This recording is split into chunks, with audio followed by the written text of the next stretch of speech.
All right, so this is going to be your first lecture notes on Reconstruction, what I call a look at what could have been or what might have been.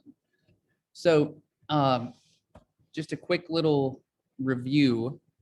The setup of your lecture notes, we've got the main topic that you're given, the brief description of that main topic that you're also given, and the part that you are expected to fill in for your lecture notes will be dealing with the details and examples.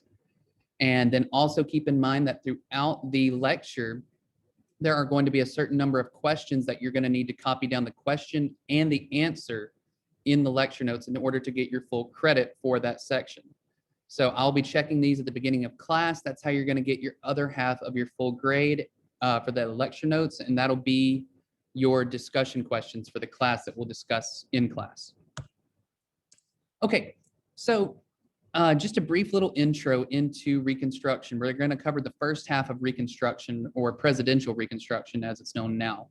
So Reconstruction was supposed to be how the United States reunited after the Civil War. This was supposed to make us whole.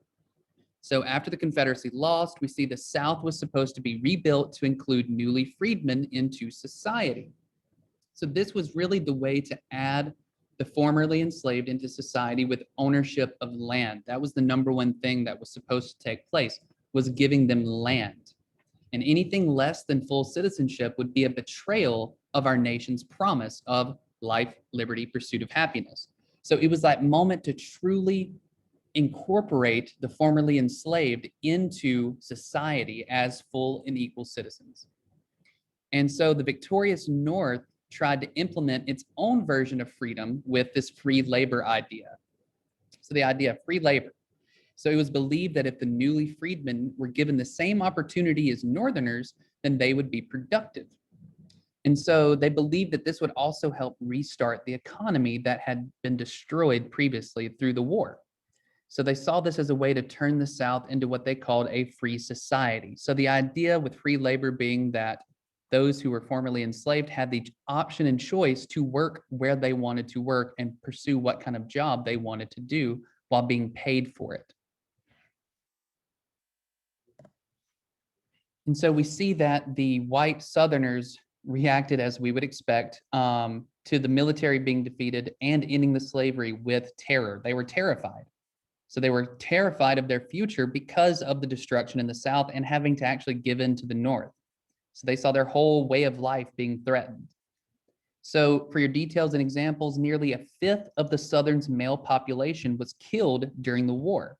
So 1/5, so 1 out of every 5 men in the South were killed. And so the Southern elites immediately tried to reinstate slavery, but under a new name. But that was their way by admitting, they admitted that the formerly enslaved were free, but they weren't going to treat them as equals. So they were like, well, we may not be able to have slavery, but we're going to try to continue it in just a different form. So to try to counterbalance that, this thing called the Freedmen's Bureau was created to help ensure racial peace within the South. And so the Freedmen's Bureau was expected to build schools, settle disputes between white and black people, and ensure that the formerly enslaved got equal treatment in the courts. And so it was around for right around 5 years, but there was never more than 1,000 agents or you could say soldiers to take on such a major task throughout the South. So imagine throughout the entire South, this Freedmen's Bureau was set up to ensure equality and ensure a smooth transition out of slavery, but they were grossly underworked and understaffed. So they only had 1,000 people spread out across the entire South. And so it was constantly cut down and underfunded by President Johnson, who we're going to talk about in a second. So this is Andrew Johnson, who took over once Abraham Lincoln was assassinated. And so President Johnson causes a failure of land reform, and part of that was his idea of presidential reconstruction. And what he wanted was to return all the captured land to the former plantation owner in the South. So during the Civil War, anytime the Northern Army liberated any part of the South, they captured it and controlled that land. But now he wanted to give all that land back to the former plantation owners. And so because of land distribution, It never actually took place. The majority of the rural freed people remained poor and without poverty. So essentially, many of the newly freedmen had to go back to work for the former plantation owners. And so they were forced to sign a work contract with their former plantation owners, saying that they would agree to work for them for up to a year. And so President Johnson had his reasons for not supporting freedmen. He was a strong supporter of states' rights, meaning that he believed that anything not included in the Constitution should be determined by the states. So any law, any right that is not spelled out specifically in the Constitution, he believed should be covered under states' rights. So each individual state got to choose what they wanted to do. And so he stated that individuals should be punished. And since secession, so leaving the South or leaving the Union, with the South seceding from the Union was illegal to begin with, then the states should be allowed to rejoin the Union automatically. So he wanted to essentially just act like nothing had ever happened, everything was fine, and the war had never happened, and that we should just move forward. But that just makes no sense whatsoever. You're not able to actually fix what had been stolen, what had been broken, and move forward. It was not laying a proper foundation for the newly freed African Americans. And so Johnson, his Reconstruction plan, promised a full pardon or forgiveness to Southerners who gave what was called the Iron-Clad Oath, that they would be loyal to the U.S. and support the end of slavery. But there were many, many issues with this. And one was the fact that it did not guarantee any rights to the newly freed African Americans. It gave no rights to them whatsoever, because Johnson claimed that he believed the Southern states would guarantee equal rights. Now, keep in mind, those were the same Southern states that had previously enslaved African Americans not even 6 months earlier. So he just believed that they were going to see the error of their ways and just say, hey, here you go. Here's your free equal rights. So essentially, Johnson's plan punished rich Southerners and put racists that were loyal to him in charge of state governments. So he wanted to get the South back into power, back into the Union, and act like nothing had ever happened. And he did that by putting people that were loyal to him in place. And so this first big failure of Reconstruction for Johnson was that Johnson's policies allowed Southern leaders to put former Confederate leaders back into power in the state and local governments. So people that had, 6 months earlier been a part of the rebellion against the United States, that wanted to break away from the United States, were allowed in many cases to step right back into power. And so Johnson knew that this policy would prevent newly freed African Americans from gaining their rights. That was the number one reason why he did this.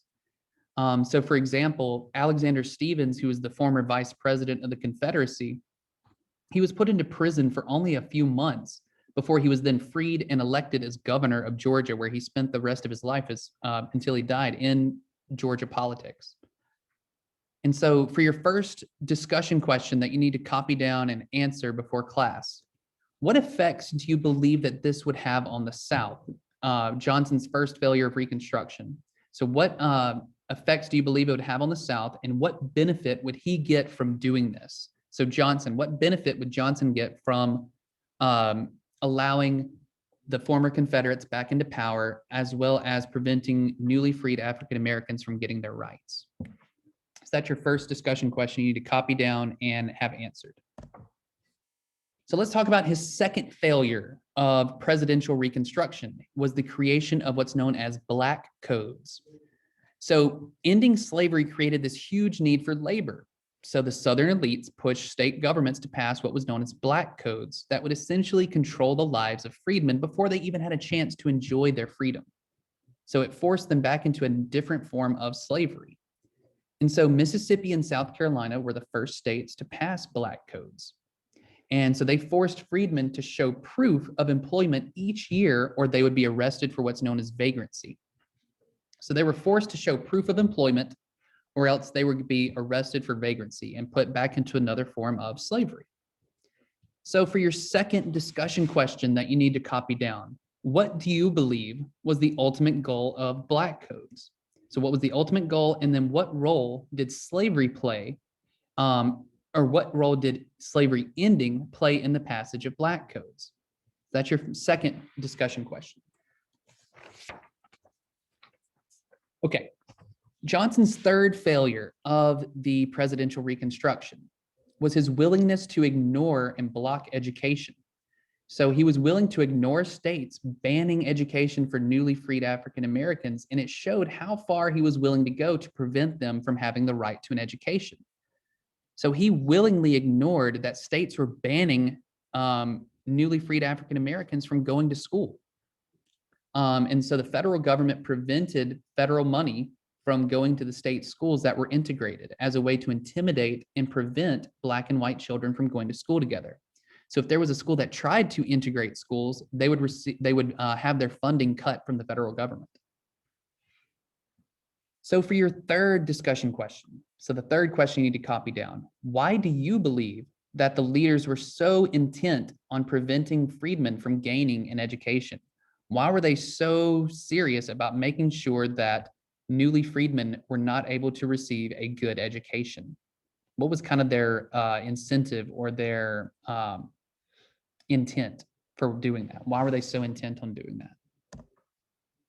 Okay, last set of notes, last section. The radical Republicans. Let's look at the radical Republicans in the North actively oppose Andrew Johnson. So at first, Republicans tried to give Johnson a chance because they were interested in getting the Southern economy going again following the war. But this ended up changing quickly once Johnson they started to see what he really was going to do and what he stood for.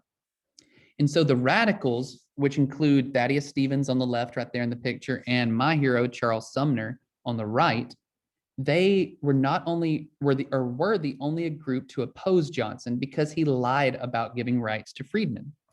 So they were mostly against Johnson because he lied.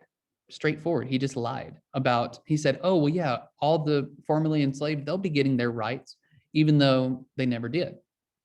And so radicals knew that the best way to truly start to move forward as a country was to guarantee full equality and the rights of citizens to freedmen. So just like we talked about at the beginning, they knew that the only way to guarantee full equality was the right to land ownership and full rights as a citizens. And so they saw that if freedmen were not guaranteed this right to vote and full citizenship, then the Civil War was for nothing. And this ultimately led to a new phase of Reconstruction that was known as radical Reconstruction. And that saw Congress go around the president to start passing these laws to truly try to make us become and live up to what the Constitution stated about life, liberty, pursuit of happiness, and full equality before the law. So we're going to cover that in our next section. But this is like this shift from presidential Reconstruction to radical Reconstruction. And so your final discussion question you need to copy down and answer. In your opinion, what should the U.S. have done to begin moving forward in Reconstruction? How could they have started to right the wrongs and injustices of slavery? So once again, in your own opinion, what should the U.S. have done to truly begin to move forward in Reconstruction? And how could they have started to right the wrongs and injustices of slavery? So make sure to get these notes knocked out and let me know if you have any questions at all.